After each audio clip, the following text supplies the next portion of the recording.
जय मुक्ताई मुक्ताई वार्ता न्यूज चॅनलमध्ये आपले हार्दिक स्वागत आहे। प्रभू श्रीराम प्राण प्रतिष्ठापना निमित्त तीर्थक्षेत्र मुक्ताई नगरीत निघाली भव्य कलश यात्रा। 22 जानेवारी 2024 रोजी श्रीराम धाम अयोध्या येथे पंतप्रधान नरेंद्र मोदींच्या हस्ते मोठ्या उत्साहात आणि भक्तिमय वातावरणात प्रभू श्रीरामांची प्राण प्रतिष्ठापना भव्य मंदिरात करण्यात आली। या निमित्त देशभरात भक्तिमय व चैतन्यदायी वातावरण निर्माण झालेले असून आदिशक्ती संत मुक्ताईच्या पदस्पर्शाने पावन झालेल्या तीर्थक्षेत्र संत मुक्ताईनगर येथे देखील आमदार चंद्रकांत पाटील यांच्या नेतृत्वाखाली भव्य दिव्य असे महाकलश यात्रेचे आयोजन करण्यात आले होते। या महाकलश यात्रेत हजारो महिला भगिनी व युवतींनी स्वयंस्फूर्तीने सहभाग नोंदवला। ही कलश यात्रा जुनेगाव नागेश्वर मंदिर ते प्रवर्तन चौक, बस स्टँड ते धनगरवाडा, तहसील कार्यालय रोड ते पुन्हा प्रवर्तन चौक अशी निघाली होती। प्रवर्तन चौकात आकर्षक मंदिराची आरास करून त्यात प्रभू श्रीराम, माता सीता, लक्ष्मण, हनुमानजी यांच्या प्रतिकृती उभारलेल्या होत्या। या ठिकाणी महाकलश यात्रा आल्यानंतर आमदार चंद्रकांत पाटील, भाजप जिल्हाध्यक्ष तथा प्रसिद्ध कीर्तनकार हरिभक्तपरायण ज्ञानेश्वर जळकेकर महाराज तसेच भाजप प्रदेश उपाध्यक्ष अशोक कांडेलकर यांच्या हस्ते मुक्ताईनगर शहरातील सुमारे 17 कारसेवकांचा जाहीर सत्कार करण्यात आला। संत मुक्ताईची पावन भूमी देखील अतिशय भक्तिमय वातावरणात न्हाऊन निघाली होती। तर प्रत्येक घरावर भगवा ध्वज, अंगणात सडा समार्जन, रांगोळ्या, प्रत्येक घरासमोर दिव्यांची आरास, घरावर लाइटिंग, आकाशकंदील यामुळे अगदी दिवाळीसारखे वातावरण शहरात झालेले होते।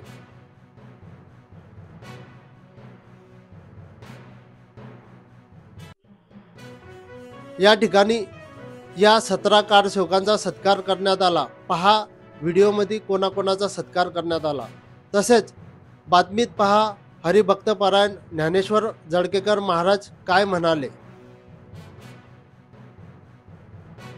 पूर्ण दिवसभरातील बातमी केवळ मुक्ताई वार्तावर तुम्ही बघू शकता। पहा या संदर्भातील हे दृश्य।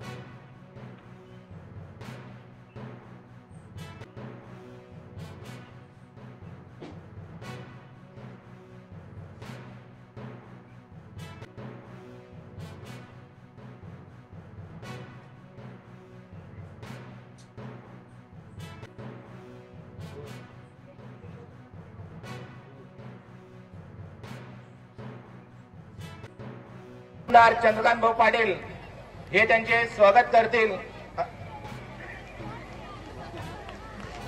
माननीय आमदार चंद्रकांत भाऊ पाटील, ज्ञानेश्वर जळकेकर महाराज, अशोक भाऊ कांडेलकर हे त्यांचे संयुक्तरित्या स्वागत करतील।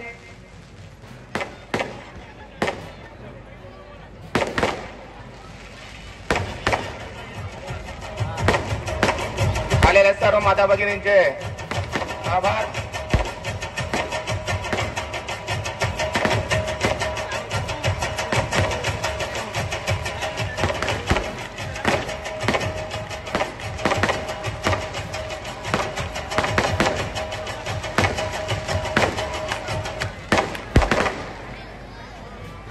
श्री बिसन चव्हाण यांना विनंती करतो आपण स्टेजवर यावे। तसेच डी.एच. चव्हाण सर यांना विनंती करतो की माननीय आमदार चंद्रकांत भाऊ पाटील, ज्ञानेश्वर जळकेकर महाराज व अशोक भाऊ यांनी त्यांचे स्वागत करावे।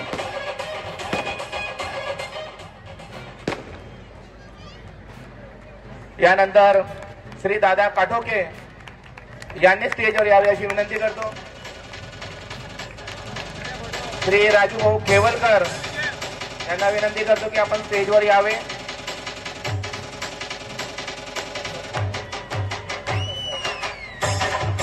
तसेच श्री सुरदेश सर हेही कारसेवक म्हणून तिथे गेले होते, परंतु आज त्यांची तब्येत बरोबर नसल्या कारणाने त्यांचे चिरंजीव डॉक्टर श्री तेजस्वी सरोदे यांना मी विनंती करतो की त्यांनी त्यांच्या वतीने तो सत्कार स्वीकारावा।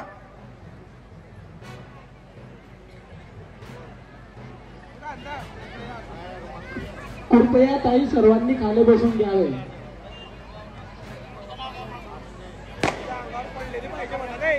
सरोदे सर खाली सरोदे सरांची तब्येत बरोबर नसल्या कारणाने डॉक्टरांना विनंती करतो की त्यांच्या वतीने तो सत्कार स्वीकारावा। तसेच श्री ललित महाजन जे कैलासवासी शांताराम महाजन यांचे चिरंजीव आहेत, त्यांनाही विनंती करतो की त्यांनी कार्यसेवकचा हा पुरस्कार स्वीकारावा।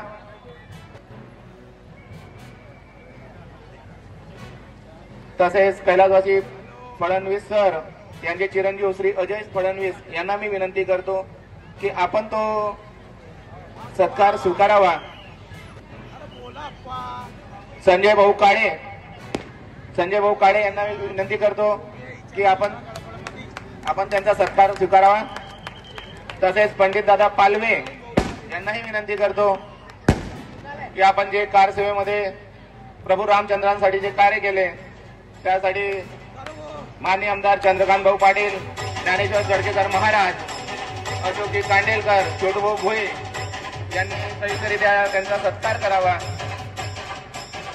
तसेच पुढे सुनील भाऊ श्रीखंडे यांनाही विनंती करतो की त्यांनी आपल्या कारसेवेबद्दल जे कार्य केले त्याचा मान्य सत्कार स्वीकारावा। सतीश चौधरी सर यांनाही विनंती आहे की आपण ज्या कार्याबद्दल माननीय आमदार चंद्रकांत भाऊ पाटील, ज्ञानेश्वर जळकेकर महाराज व अशोकजी कांडेलकर यांच्याकडनं ललित भाऊ महाजन यांना विनंती, आपल्या वडिलांनी कारसेवेमध्ये जे कार्य केले त्याबद्दल आपण सत्कार स्वीकारावा। मोतीलाल जोगी सर यांना विनंती आहे।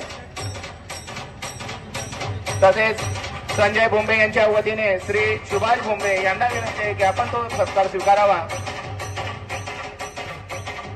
कैलासवासी शांताराम महाजन यांचे चिरंजीव ललित भाऊ महाजन यांनी आपल्या वडिलांनी जे कार्य केलंय त्यांचा आज मरणोत्तर माननीय आमदार चंद्रकांत भाऊ पाटील यांच्याकडनं सत्कार होत आहे। सुनील भाऊ श्रीखंडे,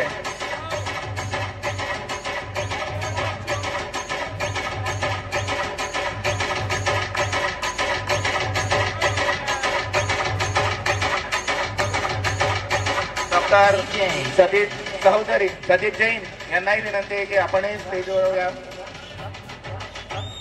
तसेच ज्ञानेश्वर रघुनाथ सुरपाटणे यांनाही विनंती आहे की आपण स्टेजवर यावे।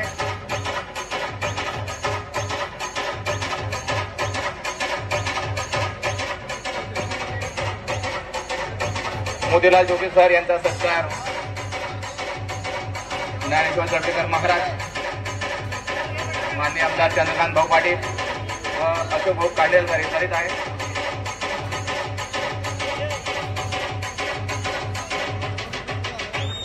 सुभाष भोंबे यांचा सत्कार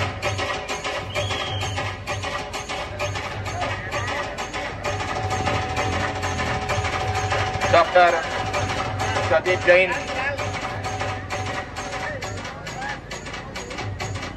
जैन यांचा सत्कार माननीय आमदार चंद्रकांत भाऊ पाटील, ज्ञानेश्वर जळकेकर महाराज व अशोकजी कांडेलकर करतील अशी त्यांना विनंती करतो।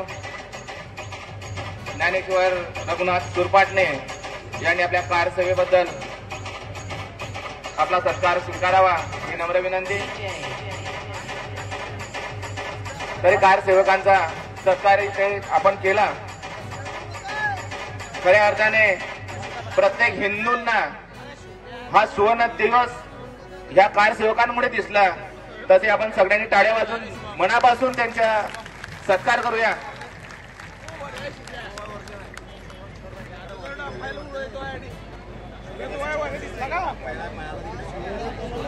गणेश चव्हाण सर यांना विनंती करतो की त्यांनी सत्कार स्वीकारावा।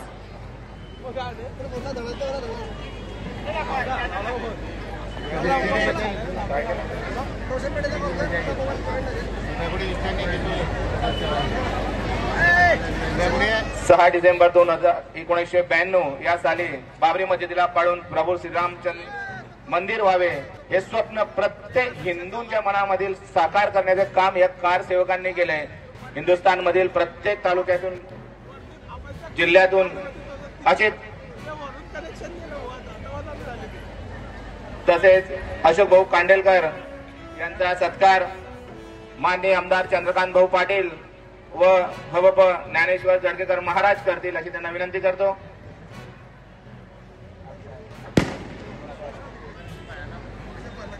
बाबरी मस्जिद पाडल्यानंतर प्रभू श्रीरामचंद्रांच्या त्या ठिकाणी मंदिर व्हावे, इतक्या दिवसानंतर 22 जानेवारी 2024 हा इतिहासात एक सुवर्ण दिवस म्हणून गणला जाईल.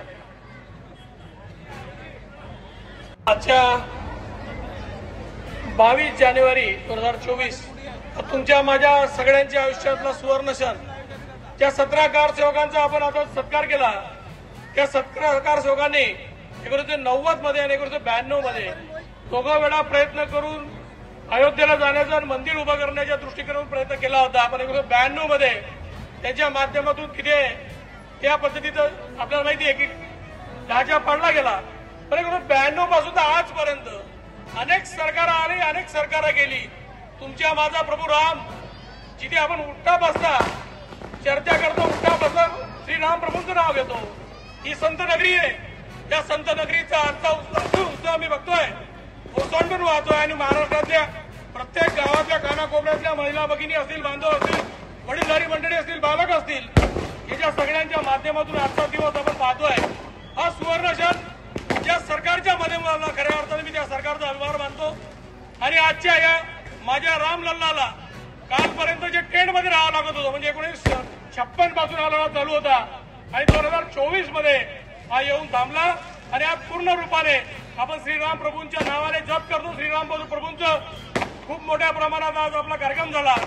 आज मी आपल्या सगळ्या महिला भगिनींचं खऱ्या अर्थाने आभार मानतो की 3:30 वाजल्यापासून आपण सगळ्या महिला भगिनी, सगळे बांधव या सगळ्या यात्रेमध्ये फिरतोय, शोभायात्रेमध्ये फिरतोय आणि अतिशय आनंद घेतोय. या सगळ्या आनंदासाठी, अतिशय दुग्नित करण्यासाठी, आज आपल्याला खास प्रबोधन करण्यासाठी, एक अत्यंत विचार मांडण्यासाठी जळकेकर महाराज आले. मी नेहमीच राजकीय क्षेत्रात असतो, आपल्यासमोर बोलत असतो, पण आज अशोकजी कांडेलकर पण आहे आणि जळकेकर महाराज आहे. अशोकजी कांडेलकर असतील किंवा या सगळ्याच कारसेवकांनी ज्या पद्धतीने 1992 मध्ये झाशीला त्यांना अटक झाली आणि नंतर त्यांना ललितपूरला घेऊन तिथे त्यांना डांबून ठेवलं, त्यांना मारहाण झाली, अमानुष मारहाण झाली, 11 दिवस त्या लोकांनी सोचलं. आज त्यातून प्रसंग आपण पाहतोय. पण काही लोक चर्चा करतात, काही लोक सांगत नाही. हे न सांगणारे लोक आहे म्हणून यांची आपण सत्कार करतोय. माझ्या महिला भगिनींनी विनंती आहे, एक 5 मिनिटांमध्ये आपल्याला आरतीचा कार्यक्रम होईल, महाराजांचा 2 मिनिटांचा मनोगत होईल आणि नंतर आपण मोकळे होऊ. आजच्या या दिवसाच्या निमित्ताने मी मुक्ताईनगर आणि तालुक्यातल्या मतदारसंघातल्या सगळ्या नागरिकांना शुभेच्छा देतो आणि थांबतो. जय हिंद, जय महाराष्ट्र, जय श्रीराम. बोला भारत माता की, भारत माता की जय श्रीराम. सगळ्यांनी जरा हात वर करून जोरात बस. जय श्रीराम, जय श्रीराम, जय जय श्रीराम. हे म्हणेल जो नाही राम का, तुम्ही म्हणायचं वो नाही किसी के काम का. जो नहीं राम का, जो नहीं राम का. धन्यवाद. आजच्या आपल्या आदिशक्ती मुक्ताईच्या पदस्पर्शाने पुनीत पावत असणाऱ्या मुक्ताई नगर नगरीमध्ये या मर्यादा पुरुषोत्तम प्रभू रामचंद्रजींच्या मूर्ती प्राण प्रतिष्ठेच्या सोहळ्याच्या निमित्ताने व्यासपीठावर उपस्थित माझे मित्र, माझे मोठे बंधू, आपल्या सर्वांचे लाडके कर्तव्यदक्ष आमदार आदरणीय चंद्रकांत पाटील, त्याचप्रमाणे आमचे मार्गदर्शक आदरणीय अशोक भाऊ कांडेलकर, आदरणीय चव्हाण सर, आदरणीय छोटे भाऊ आणि आपण सगळेजण या श्रीरामावर आईसाहेबांच्या मुक्ताईच्या नगरातल्या आपण सगळ्या मुक्ताईच्या लेखी आपल्या सगळ्यांना सर्वप्रथम अभिवादन. मित्रांनो, मर्यादा पुरुषोत्तम प्रभू रामचंद्रांनी 14 वर्षाचा वनवास भोगला. राम प्रभू 14 वर्षानंतर परत आले. मर्यादा पुरुषोत्तम प्रभू रामचंद्रांनी त्रेतायुगामध्ये 14 वर्षाचा वनवास भोगला, पण अयोध्येमध्ये राम मंदिराने 500 वर्षाचा वनवास भोगला. आणि 500 वर्षाच्या वनवासानंतर मर्यादा पुरुषोत्तम प्रभू रामचंद्रजी आज तुमच्या माझ्या करता त्या पवित्र पवन दालनामध्ये मंदिरामध्ये विराजित होत आहेत. मित्रांनो, आपण पाहतोय राम प्रभू वनवासात जात असताना वस्त्र बदल कर राज के वलकल पहिने राम माता के जो वतन हेतु सो राम चले वनवास. उद्या सकाळी जे व्यक्तिमत्व अयोध्येचा राजा होणार होते ते राम प्रभू 14 वर्ष वनवासात गेले. ज्यांना उद्या सकाळी अयोध्येची राजगादी प्राप्त होणार होती, त्यांना अयोध्येची राजगादी 14 वर्ष लांब झाली. किती वर्ष? 14 वर्ष. कुणामुळे? कैकेयीमुळे. कोणामुळे? कैकेयीमुळे. पण राम प्रभू वनवासातून आल्यानंतर सगळ्यात पहिल्यांदा त्या कैकेयीच्या पाया पडतात. कैकेयीला सांगतात, माँ मुझे तेरे चरण छूने मुझे आशीष है. माँ कैकेयी ने कहा, नहीं नहीं बेटा, मैं तेरी माँ हो सकती नहीं, तेरी माँ कौशल्या, तुझे कौशल्या ने जन्म दिया. मैं कुल घाती नहीं हूँ, मैंने अपने पति को स्वर्गवास भेज दिया, मैंने बेटे को वनवास दे दिया. खुद के बेटे के लिए मैंने जब राज्याभिषेक मांगा तो मेरा खुद का बेटा मुझसे दूर हो गया. मैं तेरी माँ हो नहीं सकती, तेरी माँ कौशल्या, जा कौशल्या के चरण छू. राम प्रभु सांगतात, नहीं नहीं माँ, असल में मेरी माँ तू ही हो सकते. नहीं नहीं राघव, तेरी माँ कौशल्या है, तुझे कौशल्या ने जन्म दिया है. राम प्रभु ने कहा, माँ कौशल्या ने सिर्फ राम को जन्म दिया है, कौशल्या ने सिर्फ राम को जन्म दिया है, कैकेयी तूने पूरे रामायण को जन्म दिया है. मित्रांनो, कौशल्याने रामाला जन्म दिला, कैकेयीने रामायणाला जन्म दिला आणि 500 वर्षानंतर असा राष्ट्रपुरुष जन्माला आला ज्याने राम मंदिराला जन्म दिला. मित्रांनो, तुम्ही आम्ही या प्रवास करतोय. राम प्रभू 14 वर्ष वनवास भोगून आले आणि 14 वर्षाच्या वनवासानंतर राम प्रभूजीने वनवासात पाठवलं. त्या कैकेयीच्या सगळ्यात पहिल्यांदा पाया पडतात. आपल्याकडचे काही येडे 1000-2000 मताने पडले की तिथून संशय घ्यायला सुरुवात करतात आणि मग प्रश्न पडतो की रामायण का शिकायचंय, रामायण का समजायचंय, रामायणापर्यंत प्रवास का करायचा आहे. सभी सवालों का जवाब, सगळ्या प्रश्नाचं उत्तर जिथं प्राप्त होतं आम्ही त्याला रामायण म्हणतो. रामायणाची विशेषता ते, मर्यादा पुरुषोत्तम प्रभू रामचंद्र जे वनात जातात, पहिला मुक्काम गोहकाकडे, भिल्ल बांधवांकडे घेतात. राम प्रभू आपलं वैभव जगतात. कोणी विस्तारवादाचा स्वीकार करतं, कोणी आतंकवादाचा स्वीकार करतं, कोणी वसाहतवादाचा स्वीकार करतं. अमेरिका विस्तारवादाचा स्वीकार करते, चीन विस्तारवादाचा स्वीकार करते, अमेरिका वसाहतवादाचा स्वीकार करते, पाकिस्तान आतंकवादाचा स्वीकार करतं, ब्राझील सारखे देश औद्योगिक क्रांतीचा स्वीकार करतात. पण भारत मात्र सबका साथ सबका विकास, सगळ्यांना सोबत घेऊन मर्यादा पुरुषोत्तम प्रभू रामचंद्राच्या विचाराचा स्वीकार करतो. ही जे आपण जे पाहतोय, हे जे वैभव आपण पाहतोय, त्या वैभवाची भूमिका जी आपण पाहतोय ती आपल्या पटकन ध्यानात येईल की आपण सगळ्यांना सोबत चालतो. पाकिस्तान पासून अनेक देशांना भीती वाटते, भारतापासून एकाही देशाला भीती वाटत नाही. का वाटत नाही? कारण हा एकमेव देश मर्यादा पुरुषोत्तम प्रभू रामचंद्राच्या चरणावर प्रवास करणार आहे. असं पहिल्यांदा घडलं की परकीय लोक आक्रमण करायचे, मंदिरं उद्ध्वस्त करायचे. पण आता आपण पाहतोय की खऱ्या अर्थाने मंदिर उभे राहत आहे. स्वर्गीय सोमनाथ असेल, काशी विश्वनाथ असेल, महाकाल असेल, आता मर्यादा पुरुषोत्तम प्रभू रामचंद्रजींचं मंदिर असेल. आपल्या आमदारांच्या माध्यमातून खऱ्या अर्थाने मला असं वाटतं की पर्यटन खातं गिरीश भाऊंकडे असल्यामुळे गिरीश भाऊ आणि आमदारांचं ट्युनिंग हे इतक्या चांगल्या पद्धतीने की आईसाहेब मुक्ताईच्या दरबारामध्ये 15 कोटी रुपयाचा निधी आहे. मंदिराच्या जवळ 8 कोटी रुपयाचं या वारकरी संप्रदायातल्या वारकऱ्यांकरता भव्य दिव्य भवन उभं करण्याचा मानस आहे. मेहुण संस्थानला 2,25,00,000 रुपयाचा निधी असेल. शिरसाळा येथे पर्यटन खात्याच्या माध्यमातून 25 कोटीचा निधी असेल. जर एक मत चांगल्या विचाराला, संस्कृतीला दिलं तर मुक्ताईच्या मंदिरापासून तर अयोध्येच्या राम मंदिरापर्यंत संस्कृती उभी राहते. हे ताकद आपल्या सगळ्यांची आहे. हे वैभव आपण सगळेजण जगणारी लोक आहोत. ते वैभव आपल्याला जगण्याकरता मला असं वाटतं श्रीरामाचा आश्रय, श्रीरामाचा आधार घ्यावा लागेल. 500 वर्षाच्या वनानंतर रामप्रभू हे एका दिवशी जमलं नाही, एका महिन्यात जमलं नाही, एका वर्षात जमलं नाही. 3.5 लाख भगव्या वेशातले संन्यासी आणि 3.5 लाखाच्या आसपास असणाऱ्या कारसेवकांनी रक्ताच्या थरड्या स्वतःच्या प्राणाची आहुती दिली. त्यांचं रक्त शरयू मातेमध्ये स्थापन झालं. ती शरयू माता 500 वर्षापासून वाट पाहते, कोणीतरी येईल, राम मंदिर उभं करेल आणि राम मंदिराच्या मूर्तीचा मंत्राभिषेकाचं पाणी शरयू मध्ये जाऊन कारसेवकांच्या आत्म्याला शांती प्राप्त होईल. तो दिवस, तो योग खऱ्या अर्थाने आता उत्पन्न झालाय आणि आज रामप्रभू विराजमान झाले. माझ्या गावाजवळ जळगाव आणि जळक्याच्या मध्ये शिरसोली नावाचं गाव आहे. त्या शिरसोली नावाच्या गावामध्ये 70 वर्षाच्या आजोबा निधी संकलनाला उभे राहिले. त्याने सांगितलं, मी पहिली कार सेवा झाली तेव्हापासून शपथ घेतली होती, अयोध्येत राम मंदिर होणार नाही तोपर्यंत पायामध्ये चप्पल घालणार नाही.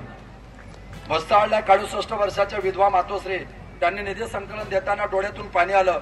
बोलल्या, रडतात का? त्या म्हटल्या, माझ्या पतीने शपथ घेतली होती, जोपर्यंत राम मंदिर होणार नाही तोपर्यंत जेवणात भात खाणार नाही. दुर्दैवाने माझे पती 2 वर्षापूर्वी वारले. मरता मरता त्यांनी माझा हात हातात घेतला. नवरा बायकोचं प्रेम, नवरा बायकोची प्रीती, नवरा बायकोचं वचन, रामायणाचं बोट पकडून कसं असू शकतं. माझ्या पतीनं मला म्हटलं मी जास्त दिवस टिकणार नाही, पण मी जर मेलो तर मी मेल्यानंतर तू सुद्धा राम मंदिर होईपर्यंत जेवणात भात खायचा नाही.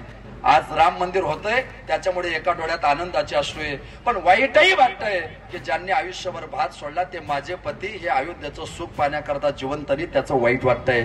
अशा एक ना अनेक कारसेवकांचे बलिदान आहे, अशा एक ना अनेक कारसेवकांचा त्याग आहे, आणि अशा त्यागमयी जीवन जगणाऱ्या कारसेवकांचं मी काहीतरी देणं लागतो याची जाणीव असणाऱ्या कर्तव्यदक्ष आमदाराने त्या सगळ्या कारसेवकांच्या ठिकाणी सत्कार केला. मित्रांनो, ती जाणीव असावी लागते, ती संस्कृती देव देश धर्म नीतिमत्ता मनात असावी लागते, आणि ती जर मनात असेल तर मग राम प्रभूचे विचार आपल्यापर्यंत पोहोचत असतात. मोह में राम बगल में छुरी हजारो सापडतील, पण मनात राम असेल तर तो ध्यानात आला पाहिजे. आणि ध्यानातला राम अशा सर्वसामान्य जनतेकरता रात्रंदिवस सेवा करण्याकरता खऱ्या अर्थाने सेवेत उतरला तर तो राम समजला अशी भावना आपण घेतो. तर तो राम आपल्या मनात आला अशी भूमिका आपल्या प्रत्येकाच्या जीवनामध्ये येते. आणि अशा मर्यादा पुरुषोत्तम प्रभू रामचंद्रजींचं ते मंदिर उभं राहत आहे. नदीच्या काठावर आहात तुम्ही सुद्धा. नदीच्या अतिशय काठावर जर काम करायचं असलं तर काम करताना ती माती घेसू असते. 60 फुटाचा पाया आहे, तो 60 फुटाचा पाया खोदलाय, ते सगळी कृत्रिम माती बाहेर टाकली, त्याच्यावर मर्ज फर्स्ट लेअरला सेकंड लेअर मर्ज केला कॉन्क्रीटचा, त्याच्यावर व्हायब्रेट रोलर आलं, असा 60 फुटाचा पाया झाला. 161 फुटाचं स्ट्रक्चर उभं राहिलं. मंदिराला मुख्य 12 दरवाजे आहे, ते 12चे 12 दरवाजे सागवानी आहेत, आणि तो सगळा साग ज्ञानोबा तुकोबा मुक्ताबाई छत्रपती शिवाजी महाराजांच्या महाराष्ट्रातून नेलेला आहे. हे आपल्या सगळ्यांचं योगदान आहे. त्या मंदिराकरता 12 चीफ इंजिनियर आहेत, त्या 12 पैकी 8 मुख्य इंजिनियर हे महाराष्ट्राच्या मातीतले आपल्या प्रत्येकाकरता वैभवाची बाब आहे. मंदिराचं टेक्निशियन इतकं मायक्रो मॅनेजमेंट मध्ये बांधवांनो आपल्याला ऐकताना धक्का बसेल. बरोबर रामनवमीच्या दिवशी दुपारी 12 वाजता सूर्याचे किरण रामाच्या चेहऱ्यावर पडतील इतक्या टेक्निक पद्धतीने ते मंदिर खऱ्या अर्थाने उभं केलेलं आहे. लग्नाला 2 वर्ष 4 वर्ष 5 वर्ष 10 वर्ष झाले की बायको एकांता सांगते आपलं घर बांधा, आपलं घर बांधा, होतं की नाही. आपण सांगतो अगं हे आपलंच आहे, हे एकत्रीकरणाचं आपलं बांधा. तशा 500 वर्ष आपली आई सीता माता पण रामाला सांगत असतील आपलं घर बांधा. रामप्रभू सांगत असतील टेन्शन घेऊ नको, एकदाच बांधेल आणि 1000 कोटीचं बांधेल, एकदा बांधेल 1000 कोटीचं बांधेल, आणि पुन्हा 1000 वर्ष त्याला धक्का बसणार नाही इतक्या चांगल्या पद्धतीचं बांधेल. असे रामप्रभू आपल्या प्रत्येकाच्या नगरीमध्ये स्थापन झाले. आपण सगळेजण अयोध्येपर्यंत जाऊ शकत नाही, पण आपण भाग्यवान आहोत की आपला आमदार असा आहे की त्याने मुक्ताई नगरचीच खऱ्या अर्थाने अयोध्या तयार करून दाखवलेली आहे. खऱ्या अर्थाने मुक्ताई नगर अयोध्या झाली असा भास आहे. जगाच्या इतिहासात कालपर्यंत लोक दिल्लीला उतरले की काय काय विचारत होते. कालपर्यंत आपला सांस्कृतिक वारसा म्हणून लोक विचारायचे ताजमहाल कुठे आहे, आता इथून पुढे लोक विचारतील राम मंदिर कुठे आहे. एक सांस्कृतिक विजय, आध्यात्मिक राजधानी मला असं वाटतं ती खऱ्या अर्थाने उभी राहते, आणि त्या राजधानीला उभं राहताना आपण सगळेजण त्याच्या साक्षीदार आहोत. त्याचं वैभव आपण सगळे उघड्या डोळ्यांनी पाहिलेलं आहे. आपण सगळे त्या ताकदीने एका दिलाने एका मताने प्रवास करणारी लोक आहोत. अशा त्या पवित्र पावन राम मंदिराची विचारधारा आपण सगळ्यांनी मोठ्या दिग्मतीने आपण सगळ्यांनी विराजमान करावी. मी आपल्या सगळ्यांना लाख लाख कोटी कोटी शुभेच्छा देतो की अयोध्येत रामप्रभू विराजमान झालेले. अगदी तशीच अयोध्या आपण सगळ्यांनी या मुक्ताईच्या लेखी इतका वेळ या ठिकाणी उपस्थित आहे, कारण यांनाही विश्वास आहे की एखादा रावण जर वाईट विचाराने माझ्याकडे पाहिल तर आमच्या मुक्ताई नगर मध्ये असा एखादा राम आहे, तो संरक्षण करू शकतो. म्हणून या मुक्ताईच्या लेखी एवढा वेळ इथं थांबलाय. त्या सगळ्या मुक्ताईच्या लेखी थांबण्याचं कारण आहे की त्यांना शाश्वत आहे की आमच्याकडे तिरपी नजर टाकणाऱ्याला त्याची जागा दाखवणारा कर्तव्य दक्ष आमदार आमच्याकडे. आतापर्यंत गप्पा मारणारे भरपूर झाले, पण आता विकासामध्ये प्रवास करणारा पोरगा आमचा आहे. कुणाला वाटेल आमचा पोरगा आहे, कुणाला वाटतं आमचा भाऊ आहे, कुणाला वाटतं आमचा मित्र आहे, आणि प्रत्येकाला वाटतं की हा आमच्या सुखदुःखातला सवंगडी आहे. आणि म्हणून हे वैभव अयोध्येच्या रूपात आपण सगळ्यांनी उभं केलंय. मी पुन्हा आपल्याला सगळ्यांना लाख लाख कोटी कोटी शुभेच्छा देतो.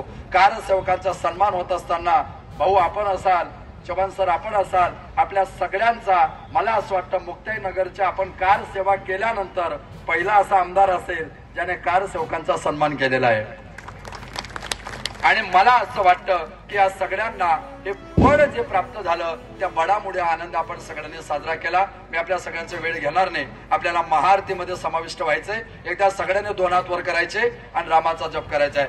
जय श्रीराम, जय श्रीराम, जय जय श्रीराम, जय जय श्रीराम.